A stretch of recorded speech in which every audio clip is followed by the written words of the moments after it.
어, 지난 주간 지나면서 보니까 뭐 코로나 확산세도 있고 그리고 또 수해도 있고 여러 가지로 힘든 일들이 많이 있는데 생각해 보니까 정말 하나님의 은혜로 하나님이 돌보아 주시는 그 은혜로 살아가는 것 같습니다. 여러분의 삶에 우리의 삶에 하나님의 그 은혜가 가득하시기를 소망합니다. 예배분 한 번 더 인사하겠습니다. 하나님의 은혜로 살아갑시다.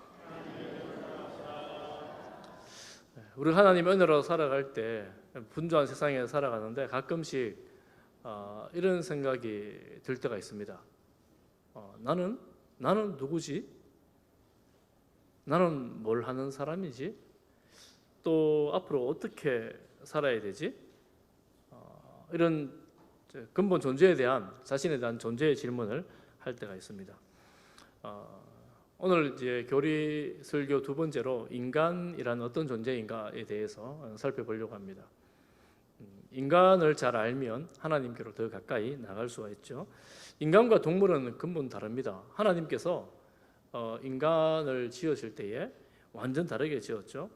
나는 누구인가를 질문할 수 있는 사람이 이제 사람입니다. 그리고 보이지 않는 세계, 초월하는 세상에 대해서 영적인 질문을 하고 영적인 해답을 찾아가는 사람들이 또한 인간이기도 하죠. 동물들은 그런 게 없습니다.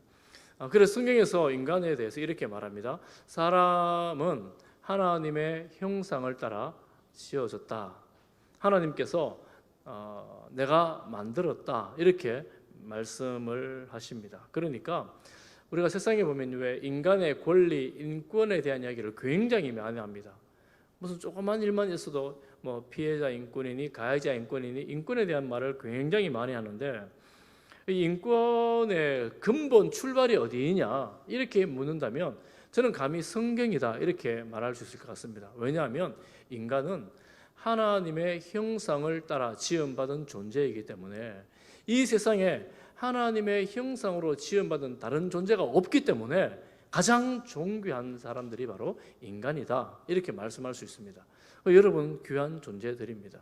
어느 누구도 이 인간을 무시하거나 또 인간에 대해서 폄훼하거나 인간에 대해서 그 생명을 귀히 여기지 않을 수 없습니다. 왜냐하면 하나님의 형상이 있기 때문에 그렇습니다. 다른 철학이나 다른 사상에서 인간의 권리에 대해서 말하지만 그 근본은 이 성경에서 말하는 것하고는 비교할 수가 없습니다. 하나님의 형상이 들은 하나님이 만든 모습이기 때문에 그렇습니다. 하나님은 그 인간들에게 복을 주셨습니다. 1장 28절에 보면 복을 주시며 생육하고 번성하고 땅에 충만하고 땅을 정복하라 이렇게 명령을 하시죠. 마지막에 보면 모든 생물을 다스리라 이렇게 하나님께서 인간에게 큰 특권을 주십니다. 모든 생물을 다스리는 특권 말이죠.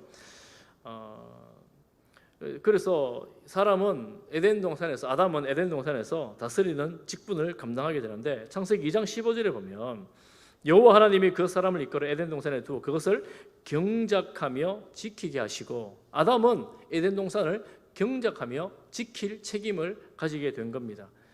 그러니 노동하는 인간으로 지으신 거예요. 아담은 그 에덴 동산에서 이 일을 했습니다. 지킨다는 말의 의미 가운데는 돌보며 보존한다 이런 의미가 있어요.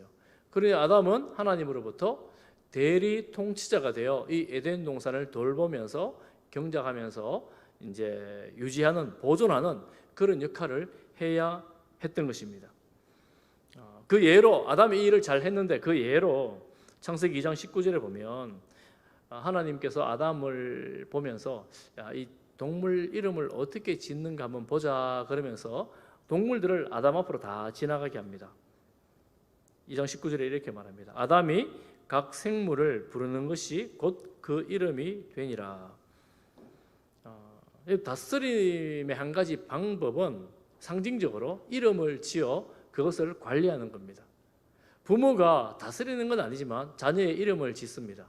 그러면 이 아담은 에덴 동산에 하나님의 대리 통치자가 되어 이곳을 다스리고 있는 겁니다.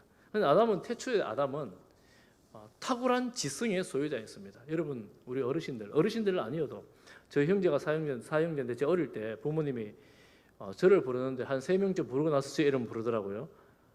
그것도 스가, 워나, 뭐 후나, 우가 뭐 이러면서 이래 부르는데 애들 4명인데도 혼란스럽잖아요. 여러분 요즘은 4명 있는 분들 많지 않지만 자녀들, 손자들 여러 명 있으면 혼란스럽잖아요. 안 그런 것처럼 하고 계시지만 다 알고 있습니다. 한 번에 이름 못 부르잖아요. 우리가 몰라서 그런 건 아니지만 혼란스러울 때 있습니다. 그런데 아담은 이 가끔 짐승들이 오는데 한 번 부른 그 이름을 계속 기억하고 계속 불러줄 수 있는 거예요. 이 탁월한 지성입니다. 그러니 타락 이후의 지성하고 창조 때의 그 인간의 지성은 비교할 수 없는 것이었다라는 것을 알 수가 있습니다. 하나님은 아담과 에덴 동산에서 교통하셨어요. 교제하셨습니다. 아담 이름을 부르고 어떻게 일했느냐고 물어보고 무엇을 했느냐고 물어보고 이런 관계대로 아담하고 지내셨습니다. 그러니 아담은 에덴 동산에서 대리 통치자의 역할을 아주 충성스럽게 신실하게 잘 감당했습니다. 그리고 하나님은 아담뿐만 아니라 모든 짐승들에게 동산에 있는 푸른 채소를 먹을거리로 주셨습니다. 그러니 먹거리가 풍성했어요. 부족하지 않습니다. 넉넉하고 넘쳤습니다. 자유로운 공간이었죠. 그리고 또한 온전한 공간이었습니다. 그렇지만 이 풍요로운 공간에 죄가 들어옵니다. 죄가 들어오는데 오늘 그 과정을 좀 길지만 좀 살펴보려고 합니다. 하나님은 에덴 동산을 가장 완전한 공간으로 만드셨는데 사람이 살기에 부족함이 없는 공간으로 풍요로운 공간으로 만드셨는데 그 중에 생명나무라고 한 번은 먹으면 영생할 수 있는 나무가 있었습니다. 열매가 있었어요. 이 나무를 만드신 것은 영생할 수 있는 권한이 내게 있다라는 것을 하나님이 보여주는 겁니다. 그리고 한 나무는 선악을 알게 하는 나무는 먹으면 반드시 죽는다. 그러므로 너는 다른 것 모든 것 임의로 먹되 마음껏 먹되 이 선악을 알게 하는 나무는 먹지 말라 이렇게 말씀하십니다. 반드시 죽는다는 말은 이 생명을 내가 주관하고 있다. 하나님은 그것을 그 피조물인 아담에게 말씀하신 거예요. 어느 날 간교한 뱀이 찾아옵니다. 찾아와서 묻습니다. 하나님이 참으로 너희에게 동산 모든 나무의 열매를 먹지 말라 하시더냐? 하나님이 어떻게 말씀하셨어요? 동산 모든 나무의 열매를 먹지 말라 이렇게 했습니까? 그렇게 하지 않았습니다. 모든 것을 임의로 먹되 마음껏 먹되 이것만 먹지 말라 이렇게 말씀했습니다. 뱀은 하나님을 부정적으로 생각하도록 질문을 하죠. 여자가 말합니다. 3장 2절에 보면 동산 나무의 열매를 우리가 먹을 수 있으나 3절을 우리 같이 한번 보겠습니다. 3절입니다. 같이 봅니다. 시작. 동산 중앙에 있는 나무의 열매는 하나님의 말씀에 너희는 먹지도 말고 만지지도 말라 너희가 죽을까 하노라 하셨느니라. 하나님이 저렇게 말씀하셨을까요? 먹지도 말고 만지지도 말라? 만지지 말란 말은 하지 않았어요. 죽을까 하노라? 이렇게 말씀하셨을까요? 반드시 죽을 것이다. 이렇게 말씀하셨습니다. 아담은 하와는 이 하나님의 말씀에 대해서 약간 잘 모르든지 정확하게 모르든지 혹은 하나님의 말씀의 무게를 가볍게 하고 있다 하는 것을 알 수가 있습니다. 그렇게 말하자 뱀이 4절에 이렇게 말하죠. 너희가 결코 죽지 아니하리라. 하나님의 그 준엄한 명령에 대해서 흔들리는 그 여인에게 아니야 너희는 먹어도 괜찮아 죽지 않아 하나님의 말씀을 부정하게 되죠. 그리고 말합니다. 하나님이 왜 먹지 말라고 했는가에 대해서 그 이유를 뱀이 설명합니다. 3장 5절에 보면 너희가 그것을 먹는 날에 너희 눈이 밝아져서 하나님과 같이 되어 선악을 알 줄 하나님이 아셨기 때문이다. 너희들이 그것을 먹으면 눈이 밝아져서 하나님 같이 된다 하는 겁니다. 그러면 어떻게 돼요? 이 말을 들은 뱀은 하나님의 말씀이 참인지 이 뱀의 말이 참인지에 대해서 혼란이 생기게 되죠. 그러면 결정을 해야 됩니다. 내가 누구의 말을 들을 것인가? 하와가 이 말을 듣고 나무를 이렇게 딱 쳐다봤습니다. 나무를 딱 쳐다보니까 3장 6절에 먹음직스럽고 보암직하고 지혜롭게 할 만큼 탐스러운 열매가 달려 있습니다. 그래서 그 열매를 딱 먹고 아담에게도 주어서 함께 먹습니다. 사도 요한은 이 구절에 대해서 교회에 편지하면서 이렇게 말합니다. 요한일서 2장 16절에 보면 이는 세상에 있는 모든 것이 육신의 정욕과 안목의 정욕과 이생의 자랑이다. 이런 것들은 아버지께로부터 온 것이 아니고 세상으로부터 온 것이다. 여러분, 육신의 정욕 먹음직스럽고, 안목의 정욕 보암직하고, 지혜롭게 할 만큼 탐스러운 것, 이생의 자랑이라고 사도 요한이 해석을 이렇게 달았습니다. 여러분, 세상이 그렇죠. 세상이 하나님이 하신 말씀보다 내가 봤을 때에 내 몸이 요구하는 것이 훨씬 더 가까이 있다 하는 것을 알게 됩니다. 이 몸이 요구하는 게 뭡니까? 욕망이라는 겁니다. 욕망. 이 욕망이라는 것이 죄의 유혹으로 들어올 때에 사도 요한은 그거 경계하라, 주의하라, 이렇게 교회에 편지를 썼습니다. 왜냐하면 하나님의 것이 아니기 때문에, 세상의 것이기 때문에 주의해야 된다는 거죠. 여러분, 유혹의 힘이 얼마나 강한지, 특히 이 욕망을 건드리는 유혹의 힘이 얼마나 강한지, 집요한지, 하와는 이 말을 듣고 과일 나무를 보면서 먹어버렸어요. 죄를 모르는 인간이 하나님보다 이 사단의 말이 더 맞다라고, 뱀의 말이 더 맞다라고 생각하고 이 욕망을 이기지를 못한 겁니다. 여러분, 욕망이 여러분에게 찾아올 때 이기기가 쉽습니까? 쉽지 않지요. 그런데 뱀은 처음부터 그렇게 말하지 않습니다. 하나님을 부정적인 분으로 묘사하고 하나님의 말씀이 잘못되었다라고, 그럴 수 있다고 말하고, 결국 여인이 틈을 보여주자 하나님의 말씀을 왜곡해버리고 거짓말을 해버립니다. 그리고 마지막에 선언하죠. 너희들이 하나님같이 된다. 네가 하나님같이 되는 거야. 이때 여인은 먹으면 죽는다라는 하나님의 말씀은 온데간데 없이 사라져버렸습니다. 그들은 하나님과 에덴 동산에서 평화로운 교제를 맺었지만 이 사건으로 관계에 균열이 생기게 되어지죠.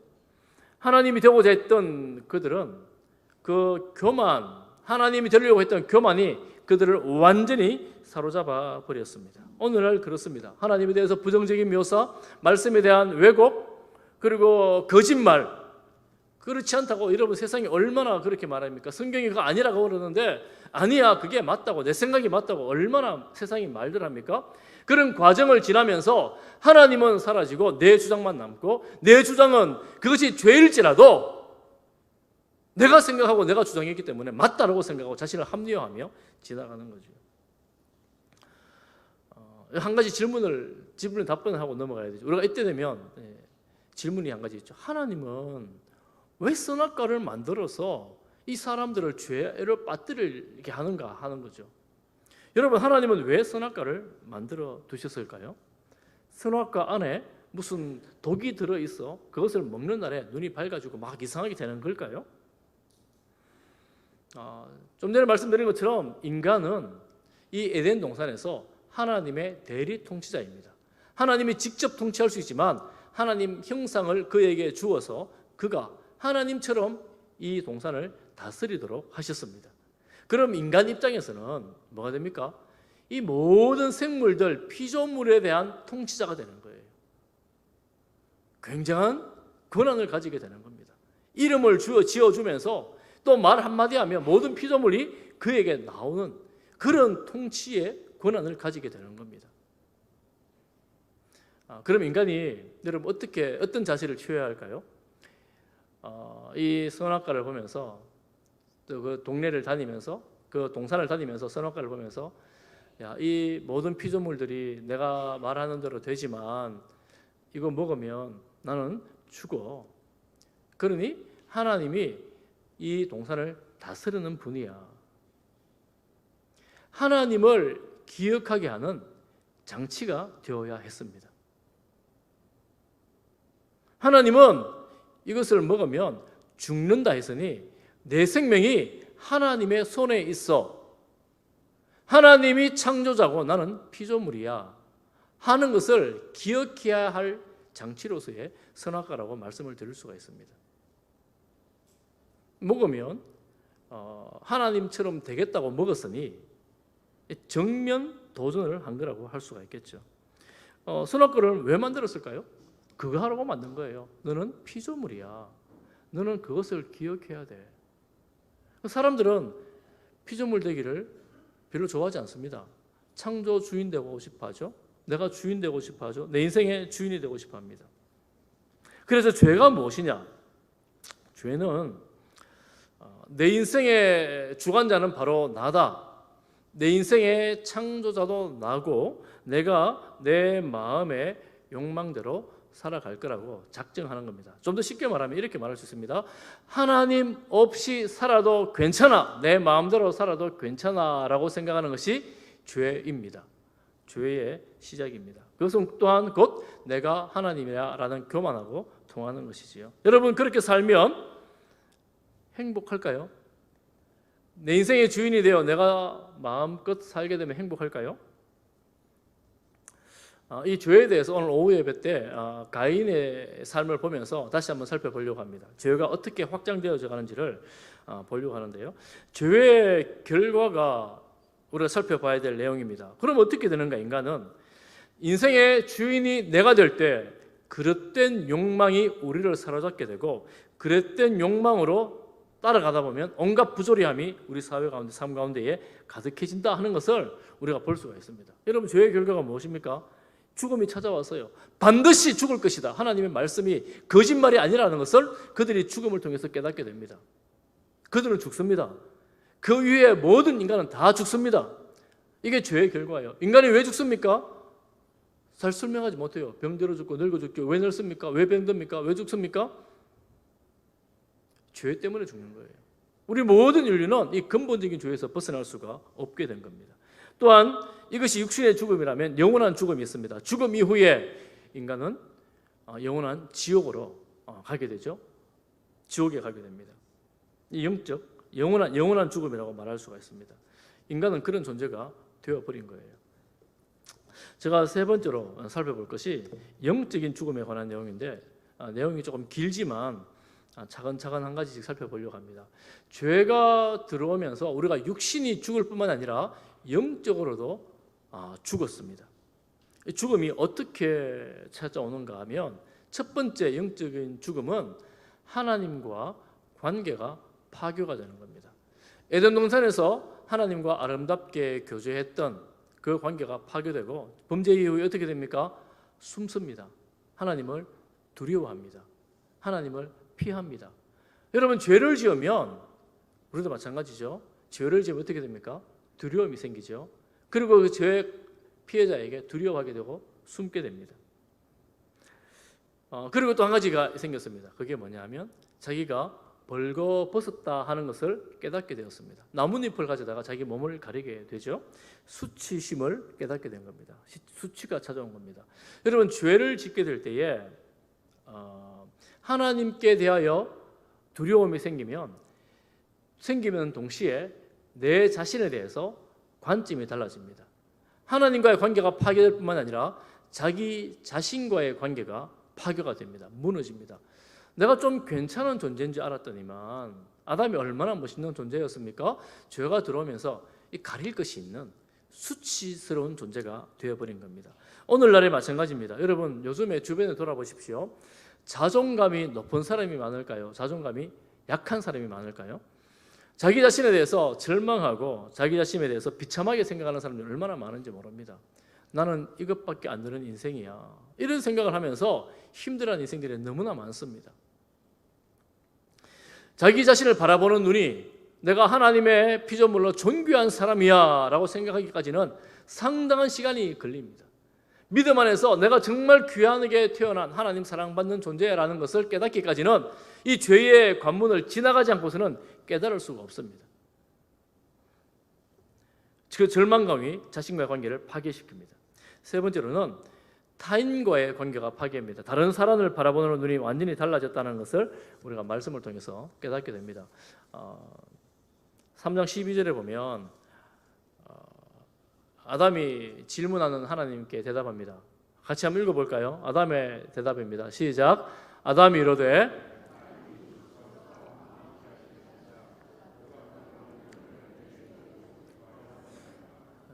아담은 하와를 첫눈에 반했는데 내 뼈 중에 뼈요 내 살 중에 살이로다. 아담의 몸은 곧 내 몸이다. 이런 사랑의 고백을 했습니다. 그런데 지금 뭐라고 그럽니까? 여자가 나무 열매를 주어 내가 먹었습니다. 여러분, 그 당시 에덴 동산에서 남자, 여자, 인간은 두 사람이 있었습니다. 그러니 얼마나 멋있고 아름다웠겠습니까? 남자가 정말 멋있는 존재였는데, 사실은 그렇게 사랑해주는 존재였는데, 이게 죄가 들어오다 보니 절벽 위에 세워놓고 나만 살겠다고 밀어버리는 거예요, 이 남자가. 여러분, 남자들 어때요? 믿을만 하던가요? 그래도 믿고 살아야지 어떡하겠어요? 뭐 그런 겁니까? 에덴에서 죄가 돌아왔을 때에 남자가 이런 존재라는 것을 새삼 깨닫게 됩니다. 사실은 연약하기 그지없는 존재가 사람이죠. 아담은 하나님을 피해 숨어있는 동안에 많은 생각했던 것 같아요. 내가 이 위기를 어떻게 피해 나가지? 하나님께 뭐라고 말할까? 그러면서 그렇지, 저 여자가 내게 줬으니까 나는 책임이 없어. 저 여자가 책임이야. 한 단계 더 나갑니다. 이 여자를 누가 줬지? 하나님이 주신 거예요, 이 여자는. 그래서 그렇게 말하는 거예요. 하나님이 주신 여자 때문에 내가 먹었잖아요. 하나님이 잘못하신 거예요.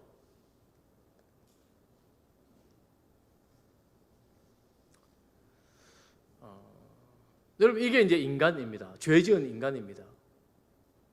여러분, 누가 먹었습니까? 먹은 사실을 바꿀 수 있습니까? 그런데 어떻게든 기회만 있으면, 상황만 되면 나는 잘못이 없고 이 상황 때문에, 저 사람 때문에, 이 형편 때문에 내가 이 일을 할 수밖에, 이 짓을 할 수밖에 없었어요. 이렇게 핑계하는 것이 인간의 모습이 되어버렸습니다. 그러니 어떻게 되겠어요? 모든 관계가 파괴가 되어버립니다. 믿었던 사람을 믿지 못하게 되고 사랑했던 사람과 관계가 깨어지게 되는 거죠. 3장 16절에 보면 여자에게 내린 형벌의 내용이 나옵니다. 보십시오. 여러분 잘 아시는 내용이에요. 하나님께서 말합니다. 너에게 임신하는 고통을 크게 더할 것이다. 내가 수고하고 자식을 낳을 것이다. 그리고 하십니다. 너는 남편을 원하고 남편은 너를 다스릴 것이다. 이 원한다는 표현, 여인이 남편을 원한다는 표현, 이 뜻이 무엇일까? 많은 의견들이 있는데요. 이렇게 번역한 책들이 몇 권 있습니다. 내가 남편을 지배하고 싶겠지만 남편이 너를 다스릴 것이다. 원래 여인은 돕는 배필로 창조되었고 남자와 만나게 되었습니다. 그것이 동등하지 않은 인격이라는 말이 아닙니다. 동등한 인격으로 창조가 되었는데, 그런데 어느 순간 죄가 들어올 때에 서로가 서로를 향해서 내가 지배해야 되겠다라는 이 강렬한 욕망이 그 사람들을 사로잡게 되었습니다. 그러면 여러분, 서로 피차 지배하려면 어떻게 되겠습니까? 다툼이 생기죠. 갈등이 생기죠. 부부 관계의 갈등이 어제 오늘의 문제가 아니었어요. 창조 때부터 이 원리 가운데 죄 때문에 생기게 된 거라는 거예요. 가장 사랑하고 가장 가까워야 할 부부가 사랑 혹은 친밀감 이런 것이 다 사라져버리고 심지어는 헤어지면서 저주하기까지 하는 그런 관계가 되어버린 것이죠. 죄 때문에 그렇게 된 거라는 겁니다. 여러분, 죄가 들어오면 이 사람들 마음속에 두려움이 생깁니다. 두려움이 생기면 하나님을 피하게 되고 내 살 길을 찾다 보면 이게 옳고 그름을 판단하는 분별력을 제대로 사용할 수가 없습니다. 사라지죠. 분별력이 또한 사라집니다. 그렇게 되니 인간관계들이 다 깨지고 세상이 어두움으로 변하게 됩니다. 여러분, 그래서 사람들 사이에 시기, 질투, 다툼, 이런 경쟁, 이런 세상이 오늘날의 세상이 된 거죠. 여러분, 개인의 문제만 그런 것이 아닙니다. 사람들이 모인 모든 조직들, 심지어는 국가 간에도 이 자기 이익을 극대화하기 위해서 때로는 거짓말까지 하면서 때로는 시기하고 경쟁하면서 갈등을 서슴지 않습니다. 파괴를 서슴지 않습니다. 전쟁을 감히 실행을 합니다. 지금 이 세상이 그런 세상인 것을 우리가 보고 있습니다. 그러니 이 죄라는 것이 이 개인에게만 영향을 미친 것이 아니라 모든 사람들에게, 모든 조직에 영향을 미쳐 이 세상이 그야말로 하나님 없는 세상이 될 때 그것은 지옥이 되는구나 하는 것을 볼 수가 있습니다. 여러분, 반대로 여러분, 그러면 구원받은 백성들은 어떻게 될까요? 이 깨진 관계들이 회복되는 곳이 바로 구원받은 공동체가 되는 겁니다. 사람들과의 관계, 개인을 바라보는 눈 다 새로워집니다. 새로운 피조물이 됩니다. 그래서 이 세상이나 조직이 하나님의 다스림이 인정되는 그 조직이 세상과 다른 조직이 되고 사람이 되고 사회가 되어가는 것이지요. 우리가 그래서 믿음이 우리 가운데 얼마나 중요한지를 영원한 관점에서 그렇고 이 땅에서도 그렇고 이 믿음이 얼마나 중요한지를 새삼 다시 이 죄를 보면서 깨닫게 되는 거지요.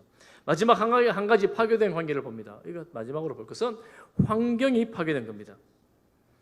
자연이 파괴됩니다. 다른 말로 하면 노동이 파괴됩니다. 조금 전에 보았다시피 이 노동은 아담에게 에덴 동산에서부터 주어진 것이었습니다. 경작하며 지켜야 될 책임이 에덴 동산에 있었습니다.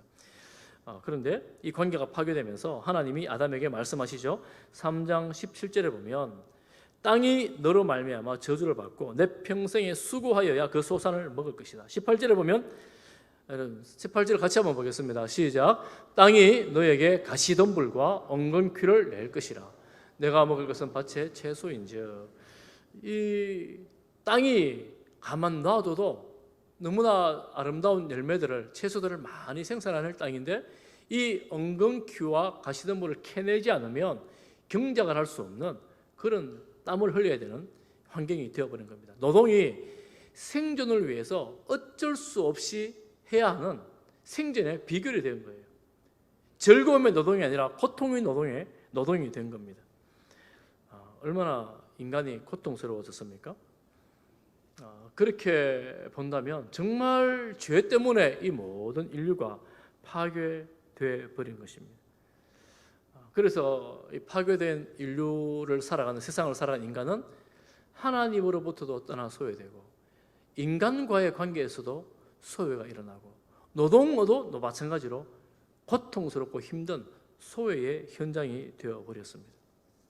너무나 비참한 현실이 된 거죠. 여러분, 한 가지 또 짚고 넘어가야 될 게 있습니다. 아담이 창조 때 지은 죄 때문에 오늘날 내가 이렇게 피해를 봐야 된다면 말이 안 되지. 아담이 지은 죄와 오늘날 나와 무슨 상관이 있단 말이냐 하는 질문입니다. 여러분, 죄에는 형벌이 따릅니다. 죄에는 책임이 따릅니다. 여러분, 하나님은 죄를 간과하지 않습니다. 죄에는 반드시 심판이 있습니다. 사람들이 간과해요. 이 정도는 괜찮겠지. 그렇지 않습니다. 괜찮은 죄는 없습니다. 하나님은 어떤 식으로든 죄를 심판하십니다. 그게 대홍수에서 우리가 볼 수 있는 것이죠. 하나님은 죄를 심판하십니다. 하나님처럼 되겠다고 불순종한 아담, 하와는 오늘날 모든 인류에게 그 죄의 결과가 굴레처럼 반복되고 있습니다. 죽음이 대표적으로 그렇습니다. 여러분, 죽음을 피할 수 있는 사람은 없잖아요. 하나님과 파괴된 인생은 죽음을 피할 수 있는 인생이 되어버렸습니다. 반드시 죽을 것이다라는 하나님의 말씀이 지금도 이루어지고 있습니다. 그러면 그것이 그렇다면 그것이 나는 원죄 때문에 죽는 것인가? 우리 원죄 때문에 죽을까요? 아담이 타락한 본성을 소유한 인간, 우리 사람들에게는 하나님을 거절하고 하나님보다 사단의 말을 더 믿겠다고 선택하는, 욕망을 따르겠다는 이 타락한 본성이 여전히 우리 모두에게 있다는 것을 우리는 확인할 수가 있습니다. 내가 무슨 죄를 지었다고 이런, 주님 뭐라고 말씀하십니까? 형제를 미워해도 살인이고 음욕만 품어도 간음이라고 예수님 말씀하시죠. 그러니 내가 심판을 받아 멸망하고 지옥 가게 되는 것은 원죄 때문이 아닙니다. 원죄가 그 씨앗이 있다면 우리는 그 모두가 그 씨앗의 열매를 먹었기에 우리는 그 죄로부터 오늘도 우리 자신이 그 범죄에 동참하고 있는 것입니다. 부패한 본성대로 내 마음에 생각하고 부패한 본성대로 행동하는 인간이 되어버렸습니다. 그래서 인간은 죄의 결과, 이 죽음을 피할 수 없고 이 죽음의 책임에 대해서 내가 내 책임이 아니라고 말할 수 없다는 겁니다. 그 형벌, 이 죽음이 우리에게 찾아오게 된 것입니다. 이것을 성경적으로, 신학적으로는 원죄라고 합니다. 원죄. 죄가 그렇게 시작되었지만 모든 인류는 그렇게 살아가고 있기에 그 죄로부터 자유로울 수 없다 하는 것이에요. 하나님은 그러면 이 모든 인생을 죽음으로, 영원한 지옥으로 몰아가시고 던져 놓으셨는가? 그렇지 않습니다. 하나님은 이 죄가 시작될 때 그때 이미 구원 계획을 세우셨습니다. 여러분 창세기 3장 15절을 함께 보겠습니다. 하나님께서 이 뱀을 저주하며 하신 말씀인데 3장 15절 너무나 중요한 구절인데 같이 보겠습니다. 시작. 내가 너로 여자와 원수가 되게 하고 내 후손도 여자의 후손과 원수가 되게 하리니 여자의 후손은 내 머리를 상하게 할 것이요 너는 그의 발꿈치를 상하게 할 것이니라 하시고, 너는 뱀이죠. 뱀, 너는 여자와 원수가 될 거야. 여자는 흐름으로 보면 하와잖아요. 근데 후손도 내 여자의 후손과 원수가 될 거야. 이렇게 이제 생각할 수가 있습니다. 그런데 인류 가운데에 여자의 후손이 누구입니까? 여러분, 이 세상 인류 가운데 여자의 후손이 누구일까요? 남자 없이 태어난 여자가 누구입니까? 여자의 후손이 누구입니까? 오직 예수님 뿐입니다. 그러면 이 뱀, 사단으로 대신하는 이 뱀은, 사단은 메시아, 예수님과 원수가 되게 될 것이다 라는 말씀입니다. 그리고 여자의 후손이 뱀의 머리를 상하게 할 것입니다. 예수님은 뱀의 머리를 짓밟아 뭉개버릴 것입니다. 그리고 뱀은 그의 여자의 후손의 발꿈치를 상하게 할 것이다. 뱀은, 사단은 예수님을 십자가에 못 박아 그의 생명을 빼앗을 것이다 라는 겁니다. 예수님의 그 구속사에 대한 그 내용을 창조 시에 이미 하나님께서 구원 계획으로 가지고 있었다라는 것입니다. 그래서 신학자들은 이 3장 15절을 원시 복음이다 이런 말을 씁니다. 원시 복음이다. 우리가 구원받는 것은 우리가 다 죄인이지만 우리 죄 때문에 하나님의 영광에 이르지 못하는 존재가 되었지만 이 예수님으로 인하여 영원한 부활의 소망을 가지고 영원한 천국의 소망을 가지게 된 것입니다. 그래서 우리는 예수님을 사모하고 사랑하고 또한 주님을 기다립니다. 사단을 완전히 이기신 예수님을 기다립니다. 또 한 가지가 더 있습니다. 여러분 21절 말씀 3장 21절에 보면 아담과 하와가 나뭇잎을 엮어 자신의 몸을 가렸는데 금방 말라버리잖아요. 하나님은 가죽 옷을 친히 지어 입히십니다. 여러분 가죽 옷이라면 짐승을 잡아야 했다는 의미인데 예수님을 상징한다고 볼 수도 있습니다. 그렇지만 주님께서, 하나님께서는 예수님을 통하여 우리에게 영원한 수치를 가리실 뿐만 아니라 이 땅에 살아가면서도 우리가 주님 안에서 이 죄의 수치를 가려 주십니다. 여러분 이런 자유를 경험해 보셨어요? 내가 이런저런 죄를 지었는데 그 죄가 얼마나 우리 마음을 무겁게 하잖아요. 부담을 주잖아요. 특히 예수 믿는 사람들 죄 지으면 어떻게든 이게 우리 부담으로 남잖아요. 이 부담이, 이 무거운 부담이, 부끄러운 이 죄가 참 갈등 가운데 있을 때에 예수님께서 이 죄를 위해서 십자가에 죽으셨다라는 사실이 내 마음에 너무 큰 확신으로 다가올 때 정말 부끄럽고 드러내고 싶지 않은 이 죄가 세상으로 드러낼 필요는 없지만 내가 살았구나. 내가 살았구나. 이 죄에 짓눌려 살아가는 인생이 아니라 내가 주님 안에서 기뻐해도 괜찮구나 하는 자유함이 우리 가운데 찾아옵니다. 여러분 이런 자유를 경험해 보셨어요? 내가 그 죄 가운데서도 기뻐하고 평안을 누릴 수 있는 것은 주님의 십자가 보혈의 능력입니다. 주님께서 우리의 수치를 다 가려 주시기 때문에 그렇습니다. 사랑하는 성도 여러분, 주님께서 우리를 사랑하심을 믿으십니까? 그 사랑 가운데 우리는 자유를 고백할 수가 있게 되었습니다. 우리나라 유명한 신학자 중에 한 분이 박형용 목사님이라고 계십니다. 돌아가셨는데 박사님이신데 아마 우리나라 신학자로서는 거의 최초로 교리 신학을 조직 신학을 기록하신 분일 거예요. 제가 그렇게 알고 있는데 그 교리를 이제 전권을 다 기록을 했는데 우리가 지금 오늘은 인간론을 보잖아요. 제가 지난주에 신론, 하나님에 대해서 신론을 보았습니다. 두 번째 인간론이라고 하는데 대부분의 신학자들이 이 두 번째 인간론이라는 말을 쓰는데 박형용 목사님은 인죄론이라는 제목을 붙였어요. 인죄론. 하나님의 형상을 따라 지음받은 인간이지만 하나님을 부인하고 내가 하나님이 되겠다는 이 어쩌면 주체서는 자아서는 이 죄를 지어 모든 인간이 하나님의 영광에 이르지 못하게 된 이 심각한 상황에 대해서 아마 더 중점적으로 보신 것 같아요. 그래서 인간은 죄인이다라는 인죄론입니다.